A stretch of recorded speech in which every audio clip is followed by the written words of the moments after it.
Illinois teacher has been suspended for assigning an article on homosexuality in animals. And Lewis, we've talked about it on the show.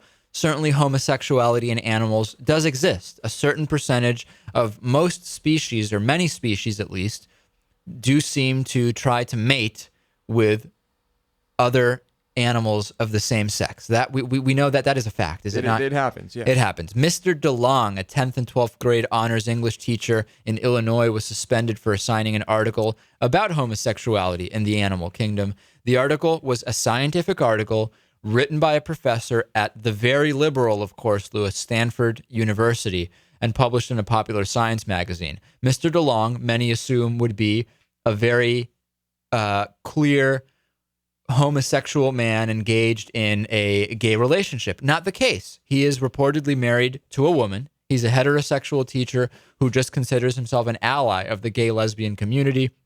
He's clearly very well liked by students. This is, to me, an example of how teachers are taught to be conservative and non-controversial in the classroom. And this exact type of thing, kids seeing him get suspended for assigning an article about homosexual animals as a reason why gay kids may not feel safe in schools. This is the exact type of situation, I think, that will perpetuate those feelings of not being able to be comfortable or safe in the school system. I agree. But what can you do? This is why teachers don't do this. Well, the stage is being set is one where it's going to be impossible to convince teachers to stand up and actually teach critically. Let's think about this. It does A, B, or C make sense? Let's actually read this article and think about, is this logical? Is it not? In order to teach students, I think, to become critical thinkers and actual participants in democracy, teachers have to encourage some kind of critical thinking, do they not? Perhaps if this man were a science teacher, this might be a different story. So you think the this problem is an English teacher. Is that it's because I don't know that I believe that. Well, I'm just saying. We'll see. We'll see where this goes. We'll see if he's reinstated. You know, I don't know. It was just a suspension, and in a lot of other places, this would have been termination. Well, which would be a huge mistake in my fault, which would be grounds for a possible lawsuit. Right. I believe. We'll see if I don't know if he's been suspended without pay or not. David Vitter has been confronted by a rape victim at a town hall meeting recently over the Al Franken amendment vote. And we haven't talked about this on the show, Lewis. So last month, Democratic Senator from Minnesota, Al Franken, also known as Stuart Smalley, if you ever watch Saturday Night Live, proposed an amendment to the 2010 Defense Appropriations Bill. And I don't want to get into, this is a multi-page bill, as aren't they all? I don't want to get into the minutia of it. But the bill would withhold defense contracts if companies restrict their employees from taking workplace sexual assault, battery, and discrimination cases to court. So although the amendment passed, 30 Republican senators voted against it. One of the Republicans that were singled out for especially harsh criticism about this amendment following the vote was Louisiana Senator David Vitter, who has a track record, by the way, of voting against women's rights. And here's a couple of examples. Vitter was named, by the way, just as a side note, Vitter was named in the D.C. Madam prostitution scandal, of course.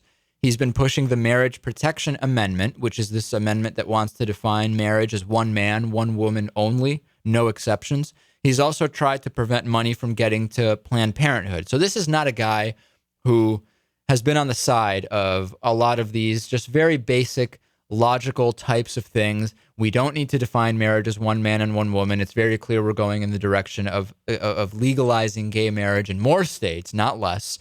We don't want to prevent Planned Parenthood from operating. We certainly don't want abstinence-only education, the type that David Vitter supports. So at a town hall meeting this past weekend, a constituent who has been raped, or said in this that she had been raped, confronted David Vitter about his vote. And she demanded that he explain why does he oppose Al Franken's amendment. I believe that David Vitter did not give a straight answer. Here's the exchange with this young lady and Senator David Vitter. Senator, I'm a rape victim. I need to ask you for other people. Because all these things have a lot to do with it. There's a lot more image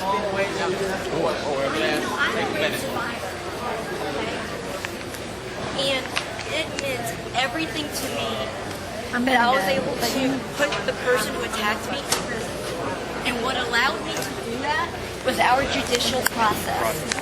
I showed up at court every day to make sure that happened. And I'm absolutely supportive of any case like that But being there are rape prosecuted victims that are being criminally to the silenced. full extent of the law. And he's And being nothing But how can in that you amendment support- prevents How can criminal. you support a company that tells a rape victim that she does not have the right to defend herself? Ma'am, the language in question did not say that But it's in any unconstitutional way. to have. Okay, so this is not the best audio, but basically what he's basically just saying the language doesn't actually say that by being against this amendment, I being David Vitter, I'm for companies preventing women who have been sexually assaulted at work from speaking out. I don't know the other angle on this. Why would anyone vote against it? It seems like a perfectly reasonable amendment to me, except for if these companies have been donating money to some of those who voted against. I know it's somewhat cynical. I don't believe it's a conspiracy theory. We know money changes hands in Congress, and that is the most logical, really, thinking about it, possible explanation for why anybody would vote against this amendment.